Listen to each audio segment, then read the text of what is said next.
Welcome back Royal Dairy YouTube channel. So நம்ம வந்து சில நாட்கள்ல வந்து ஒரு வீடியோ போட முடியாம போயிடுச்சு. என்ன ஆச்சுன்னா, நமக்கு வந்து எக்ஸாம் இருந்தனால தான். ஸோ நம்ம மேஜர் ஃபீல்டில வந்து எக்ஸாம் ப்ளஸ் வந்து கைடன்ஸ் நம்ம பண்ணிட்டு இருந்ததுனால, ஸோ நம்மளால வீடியோ வந்து ரெகுலரா அப்லோட் பண்ண முடியாம போயிடுச்சு. அதுவும் இல்லாம எக்ஸாம் சென்டர்லயே நம்ம வந்து நம்மளுடைய சப்ஸ்கிரைபர்ஸ் நிறைய பேர் நம்ம சந்திச்சு பேசியிருந்தோம். சரிங்களா? ஸோ அதுபடி பார்த்தீங்கன்னா, இன்னைக்கு நம்ம வந்து இந்த வீடியோல வந்து டிஸ்கஸ் பண்ணக்கூடியது பார்த்தீங்கன்னா, இஸ்ரோவுடைய டெக்னீஷியன்ற ஒரு போஸ்ட்ட பத்தின டீட்டெயிலா நம்ம டிஸ்கஸ் பண்ணலாம். ஸோ அந்த டெக்னீஷியன் போஸ்ட்டுக்கு யாரெல்லாம் எலிஜிபிள் ஆகுவீங்க? ஸோ நீங்கள் என்ன கோர்ஸ் படிச்சிருக்கணும், எந்த மாதிரியான கோர்ஸ் எல்லாம் படிச்சிருக்கணுன்றத பற்றின டீட்டெயிலாக பார்க்கலாம். ஸோ இதை பொறுத்த வரைக்கும் பார்த்தீங்கன்னா, இது டெக்னீஷியன் பின்றது வந்து இஸ்ரோவில் வந்து ஃபஸ்ட்டு பொசிஷன், ஃபஸ்ட்டு பே ரோல்னு சொல்லலாம். சரிங்களா? இதுதான் வந்து இஸ்ரோவில் கண்டக்ட் பண்ணக்கூடிய ஃபஸ்ட்டு எக்ஸாம்னே நம்ம வந்து சொல்லலாம். சரிங்களா? ஸோ இந்த எக்ஸாமை பொறுத்த வரைக்கும் பார்த்தீங்கன்னா, உங்களுக்கு வந்து போஸ்ட் நேம் பார்த்தீங்கன்னா டெக்னீஷியன் பி. இந்த போஸ்ட்டோடைய பே லெவல், ஸோ உங்களுடைய சேலரி எவ்வளோ இருக்குன்னு பார்த்தீங்கன்னா, உங்களுக்கு வந்து பே லெவல் 3 வந்து ப்ரொவைட் பண்ணுறாங்க. பேசிக் பே வந்து பே லெவல் 3. ஸோ உங்களுக்கு வந்து ஒரு 21,000 ப்ளஸ்லேருந்து உங்களுக்கு வந்து 69,000 வரைக்குமே நீங்கள் வந்து ஏர்ன் பண்ணலாம். இதிலிருந்து பார்த்தீங்கன்னா, உங்களுக்கு வந்து எலிஜிபிலிட்டி கிரைட்டீரியா, ஸோ இதுக்கு வந்து யாரெல்லாம் எலிஜிபிலிட்டின்னு நீங்கள் பார்த்தீங்கன்னா, எஸ்எஸ்எல்சி பாஸ், ஸோ நீங்கள் 10th பாஸ் பண்ணியிருந்தா போதும். ப்ளஸ் நீங்கள் வந்து 10th பாஸ் பண்ணிவிட்டு ப்ளஸ் அதோட நீங்கள் வந்து ஐடிஐ ஏதாவது ஒரு தொழில்நுட்ப கல்லூரியில் வந்து நீங்கள் வந்து டிப்ளமோ பண்ணியிருக்கணும். சரிங்களா? ஐடிஐ பண்ணியிருக்கணும். அப்படி இல்லை ஐடிஐ பண்ணலைன்னா நீங்கள் வந்து NTC, okay, national trade certificate நீங்கள் வச்சுருக்கணும்.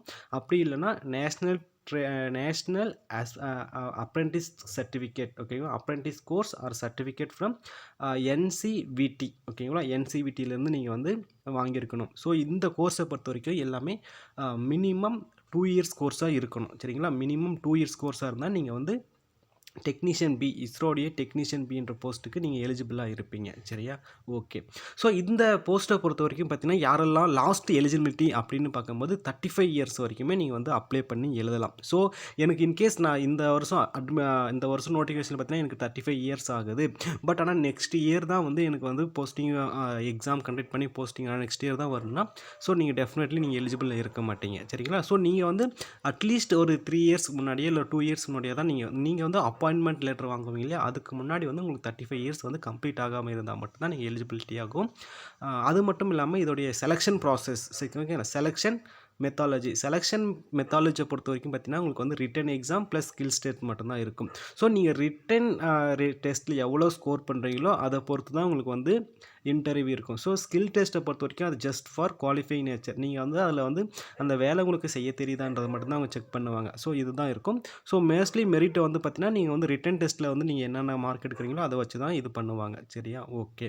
ஸோ இப்போ நான் வந்து இந்த போஸ்ட்டில் வந்து ஒர்க் பண்ண ஸ்டார்ட் பண்ணிட்டேன். பே லெவல் 3ல் வந்து நான் என்ட்ரி ஆகிறேன். ஸோ எனக்கு ப்ரொமோஷன் இருக்குமா? எனக்கு வந்து எந்த மாதிரியான ப்ரொமோஷன்ஸ்லாம் இருக்கும் அப்படின்னு நீங்கள் பார்த்தீங்கன்னா, ஸோ நீங்கள் வந்து டெக்னீஷியன் பியாக நீங்கள் வந்து என்ட்ரு ஆகுறீங்க இஸ்ரோலனா, அடுத்து உங்களுடைய ப்ராக்ரஸ் வந்து உங்களுடைய கெரியர் ப்ராக்ரஸில் பார்த்தீங்கன்னா, உங்களுடைய ப்ரொமோஷன் எந்த மாதிரி இருக்குன்னா, அசிஸ்டன்ட் இன்ஜினியர், ஓகேங்களா, அசிஸ்டன்ட் இன்ஜினியர் பே லெவல் 12ல் வந்து நீங்கள் வந்து லாஸ்ட்டாக நீங்கள் ரிட்டையர்ட் ஆகும்போது உங்களுக்கு பே லெவல் 12ல் இருக்கும். ஸோ நீங்கள் மினிமம் அப்போ வந்து பார்த்தீங்கன்னா, உங்களுடைய ஃபஸ்ட் மந்த் சேலரி வந்து 78,000லேருந்து நீங்கள் வந்து ஏர்ன் பண்ணலாம். 88,000லேருந்து நீங்கள் வந்து 2 lakh பெர் மந்த் வந்து நீங்கள் ஏர்ன் பண்ணலாம். ஸோ உங்களுக்கு வந்து பே லெவல் வந்து 12 வந்து ப்ரொவைட் பண்ணுவாங்க. சரிங்களா? இதை பொறுத்த வரைக்கும் பார்த்தீங்கன்னா, உங்களுக்கு வந்து மெரிட் ப்ரொமோஷன்ஸ், அதுக்கப்புறம் நிறைய ப்ரொமோஷன் ஸ்கீம் இருக்குது. Subject satisfy the performance. So இதில் வந்து நீங்கள் வந்து பர்ஃபார்மன்ஸ் பண்ணணும். ஸோ நீங்கள் வந்து இஸ்ரோக்கு எப்படி இஸ்ரோக்கு ஒரு ஸ்டூடெண்ட் ஒரு ப்ரிப்பேர் ஆகணும்னா அவனோட ஆட்டிடியூட் என்ன இருக்கணும், அவனோட ஃபேஷன் என்ன இருக்குன்றத பற்றி நம்ம டீட்டெயிலாக டிஸ்கஸ் பண்ணியிருக்கோம். ஸோ நம்ம சேனலுடைய ரீசன்ஸ் வீடியோவில் போய் செக் பண்ணி பார்த்தீங்கன்னா, உங்களுக்கு வந்து இது ஒரு பெட்டர் ஐடியா, உங்களுக்கு வந்து கிளாரிஃபிகேஷன் கிடைக்கும். ஸோ நான் டிஸ்கிரிப்ஷனில் லிங்க் கொடுத்துருக்கேன், நீங்கள் செக் பண்ணி பாருங்கள். ஸோ மோர் தென் தகவலுக்கு நீங்கள் நம்ம சேனலுடைய கமெண்ட் செக்ஷனில் கமெண்ட் பண்ணுங்கள். நம்மளுடைய டீம் வந்து உங்களுக்கு வந்து ரிப்ளை பண்ணுவாங்க. தேங்க்யூ ஃபார் வாட்சிங்.